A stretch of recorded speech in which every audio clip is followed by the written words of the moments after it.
Hi students, welcome to our channel physics concepts by Ali sir.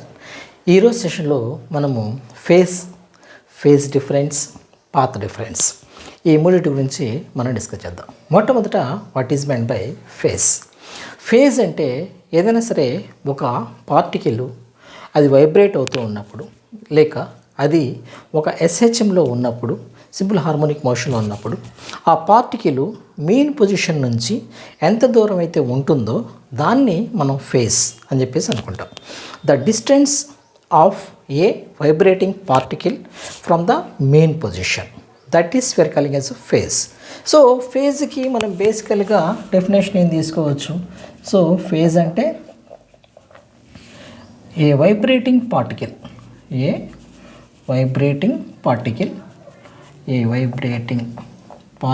from mean position. So దీని meaning మనము phase అని చెప్పేసి అనుకుంటాం. What is meant by vibrating particle main position? This all things.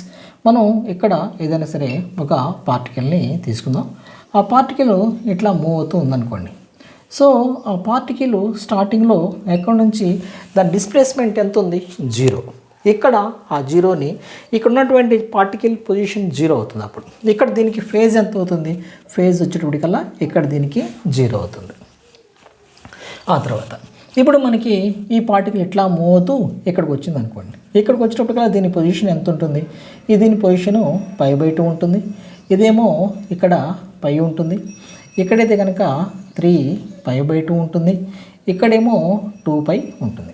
So మన ఈ particle దగ్గర ఈ particle phase ఎంత అంటే కనుక మనం ఇంతకుముందు తీసుకున్న డెఫినేషన్ ప్రకారం distance from the main position, అంటే మెయిన్ పొజిషన్ నుంచి ఎంత దూరంలో ఉంది దాన్ని మనం ఫేజ్ డిఫరెన్స్ అని చెప్పేసి అనుకుంటాం. దీన్ని ఇనీషియల్ ఫేజ్ అనుకుంటాం. ఆ తర్వాత దీన్ని ఏమో ఫైనల్ ఫేజ్ అనుకుంటాం.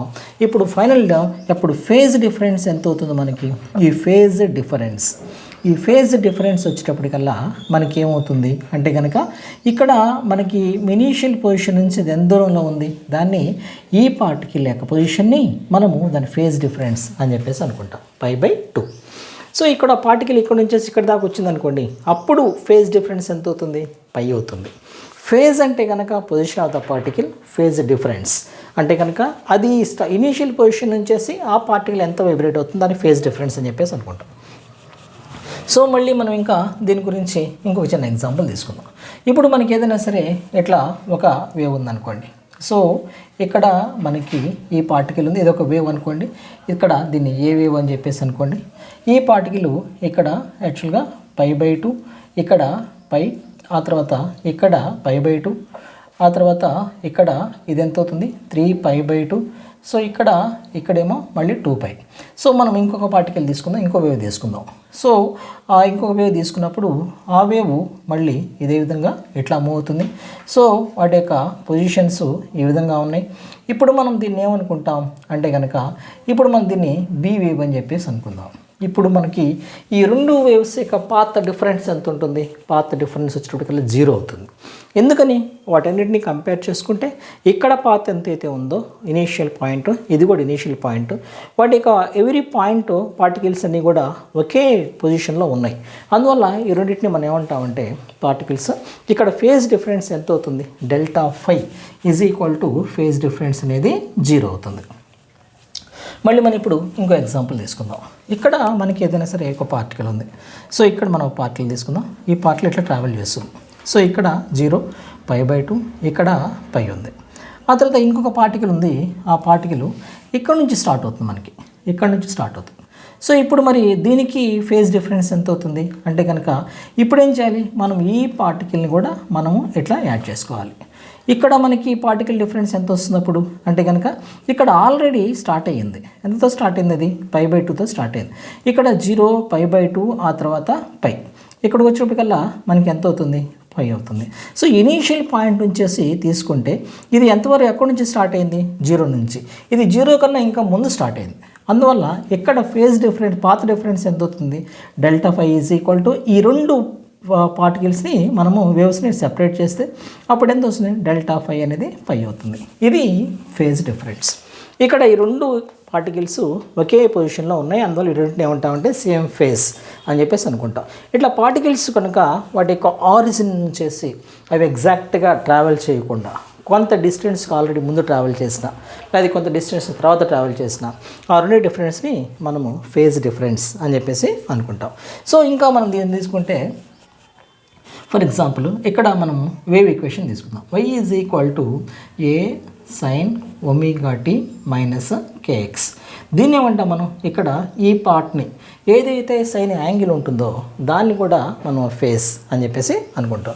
సో ఇక్కడ y1 అనుకుందాం, దీని initial phase φ1 is equal to A. ఇక్కడ మనం దీన్ని తీసుకుందాం. దీన్ని తీసుకుంటే ఇప్పుడు ఈ పార్ట్ వరకే, ఈ సెగ్మెంట్ వరకే సైన్కి ఉన్నటువంటి యాంగిల్ని మనం ఫేజ్ అని చెప్పేసి అనుకుంటాం, ఒమేగా టీ మైనస్ కేఎక్స్. ఇంకొక వే తీసుకుందాం, y2 ఈజ్ ఈక్వల్ టు అక్కడ A sine omega T minus kx. దీన్ని మనం అనుకుందాం φ2 అనుకుందాం. So φ2 is equal to omega T minus kx. ఇక్కడ మనకి ఫేజ్ డిఫరెన్స్ ఎంత వస్తుంది, డెల్టా ఫై అంటే కనుక φ1 మైనస్ φ2 వస్తుంది. ఇక్కడ omega T minus KX minus omega T minus KX అంటే ప్లస్ వస్తుంది. ఈ మొత్తం క్యాన్సిల్ అయిపోయి అల్టిమేట్గా మనకి ఎంత మిగులుతుంది అంటే కనుక జీరో ఫేజ్. అంటే ఏంటి, ఈ రెండు పార్టికల్స్ యొక్క ఫేజ్ డిఫరెన్స్ అనేది జీరో అవుతుంది. ఓకేనా, ఈ విధంగా మనము ఫేజ్ డిఫరెన్స్ గురించి మనము డిస్కస్ చేయొచ్చు. సో ఇప్పుడు మనకి ఈ ఫేజ్ డిఫరెన్స్ అయిపోయిన తర్వాత పాత్ డిఫరెన్స్, ఆ తర్వాత ఫేజ్ డిఫరెన్స్కి టైం పీరియడ్కి మధ్య ఉన్న రిలేషను, ఆ తర్వాత పాత్ డిఫరెన్స్కి ఆ తర్వాత ఫేజ్కి మధ్య ఉన్న రిలేషను, దాన్ని మనం ఇప్పుడు డిస్కస్ చేద్దాం. సో ఇక్కడ ఫేజ్ అంటే కనుక ఇనీషియల్ పాయింట్ నుంచేసి ఆ పార్టికల్ ఎంత దూరంలో ఉందో దాన్ని మనం ఫేజ్ అంటాం. ఫేజ్ డిఫరెన్స్ అంటే కనుక ఇక్కడ మనం ఒకే వేవ్లో ఉన్నటువంటి రెండు పార్టికల్స్ యొక్క పొజిషన్ని లేకపోతే రెండు వేవ్స్లో ఉన్నటువంటి పార్టికల్స్ పొజిషన్ని కంపేర్ చేసుకున్నప్పుడు ఆ కంపేర్ చేసినప్పుడు ఆరిజిన్ నుంచి ఎంత దూరంలో అయితే ఉంటాయో దాన్ని మనము దాని ఫేజ్ డిఫరెన్స్ అని చెప్పేసి అనుకుంటాం. ఇప్పుడు మనము ఇక్కడ relation between so relation between time period and phase difference గురించి మనం ఇప్పుడు డిస్కస్ చేద్దాం. సో దీనికోసం మొట్టమొదట ఏం చేద్దామంటే ఇక్కడ మొట్టమొదట ఒక పార్టికల్ ఉందనుకోండి, ఒక వేవ్ ఉంది. ఆ వేవ్ డిస్ప్లేస్మెంట్ y1 అయితే కనుక దానికి అప్పుడు మనకి సైన్ ఆ particle omega t1 minus KX అంటే t1 టైంలో ఆ పార్టికల్ యొక్క డిస్ప్లేస్మెంట్ y1 అనుకోండి. ఆ తర్వాత ఇంకొక వేవ్ తీసుకుందాం, సెకండ్ వేవ్ దాని డిస్ప్లేస్మెంట్ y2. సో అక్కడ A sine omega t2 minus K X అని చెప్పేసి అనుకుందాం. అంటే t2 టైంలో ఆ పార్టికల్ యొక్క డిస్ప్లేస్మెంట్ y2. ఇప్పుడు మనము దీని ఫేజ్ డిఫరెన్స్ తీసుకుందాం. Phase difference delta phi is equal to మనకున్నటువంటి ఫార్ములా ఏంటి, φ1 మైనస్ φ2.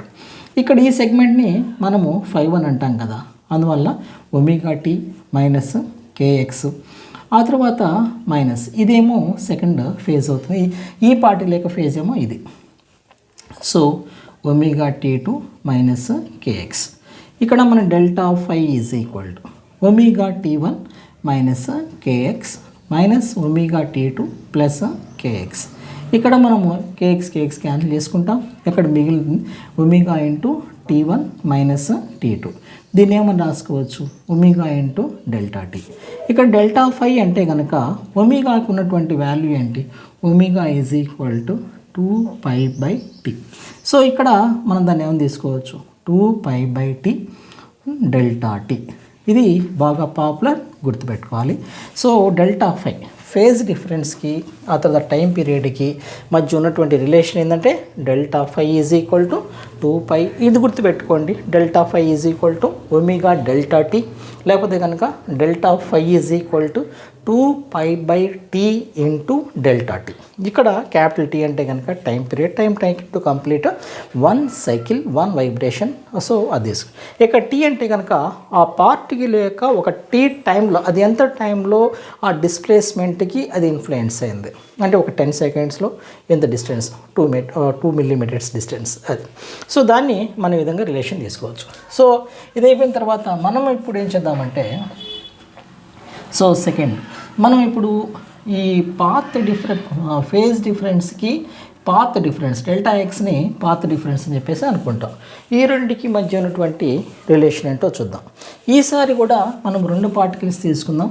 సో మొట్టమొదటి పార్టికల్ ఏమో y1 displacement A sine omega T minus kx1, అంటే టీ టైంలో అది x1 డిస్ప్లేస్మెంట్ ఉంది. ఓకే, ఆ తర్వాత ఇంకొక పార్టికల్ వేవ్ తీసుకుందాం. ఆ wave displacement A sine omega T minus kx2, అంటే ఇది టీ టైంలో అది x2 డిస్ప్లేస్మెంట్, అంటే డిఫరెంట్ టైమ్స్లో అది డిఫరెంట్ డిస్ప్లేస్మెంట్ ఉన్నాయి అనుకోండి. ఇప్పుడు మళ్ళీ మనం ఏం చేద్దాం, వాటి ఫేజ్ డిఫరెన్స్ డెల్టా ఫై తీసుకుందాం. Delta phi is equal to ఏమవుతుంది, φ1 మైనస్ φ2. సో ఇక్కడ మనకి ఫస్ట్ ఈ పార్టికల్ ఈ వేవ్ డిస్ప్లేస్మెంట్కి ఉన్నటువంటి ఫేజ్ ఎంత ఉంది, initial phase omega T minus kx1, ఆ తర్వాత మైనస్ ఆఫ్ ఇక్కడ ఉన్నటువంటి ఫేజ్ ఎంత వస్తుంది, omega T minus kx2. So ఈ రెండింటి కనుక మనము omega T minus kx1 minus omega T plus kx2, ఇక్కడ మళ్ళీ మనము ఒమేగా టీ క్యాన్సిల్ చేసుకోవచ్చు. ఆ తర్వాత k into x2 minus x1 అని చెప్పేసి తీసుకుంటాం. ఇక్కడ x2 మైనస్ x1 బదులుగా మనం ఏం రాద్దాం, డెల్టా x రాద్దాం. దీన్ని పాత్ డిఫరెన్స్ అని చెప్పేసి అనుకుంటాం. Path difference is represents with delta x. ఆ తర్వాత ఇక్కడ మళ్ళీ డెల్టా ఫై, ఇక్కడ k అంటే కనుక మనం ఏం తీసుకోవచ్చు వాల్యూ 2π/λ. సో ఒమేగా అంటే కనుక 2π/t, k అంటే కనుక 2π/λ, అది గుర్తుపెట్టుకోవాలి. So delta phi is equal to k delta X, one of the very popular expression. ఆ తర్వాత డెల్టా ఫై అంటే కనుక k బదులుగా మనం ఏం రాసుకుందాం, 2π/λ ఇంటూ డెల్టా ఎక్స్. ఇది మనం ఏమనుకుంటాం, relation between path difference, phase difference, path difference. ఈ రెండు ఎక్స్ప్రెషన్స్ని మీరు జాగ్రత్తగా గుర్తుపెట్టుకోవాలి. అల్టిమేట్గా ఫేజ్ అంటే, ఆ తర్వాత మనకి ఫేజ్ డిఫరెన్స్ అంటే, ఆ తర్వాత ఫేజ్ డిఫరెన్స్కి టైం పీరియడ్కి, ఫేజ్ డిఫరెన్స్కి పాత్ డిఫరెన్స్కి, ఇవన్నీ కూడా మనం ఈ విధంగా ఎక్స్ప్రెస్ చేయొచ్చు. ఓకేనా, I hope that this session is helpful for you. Please support me నాన్న. Wish you all the best.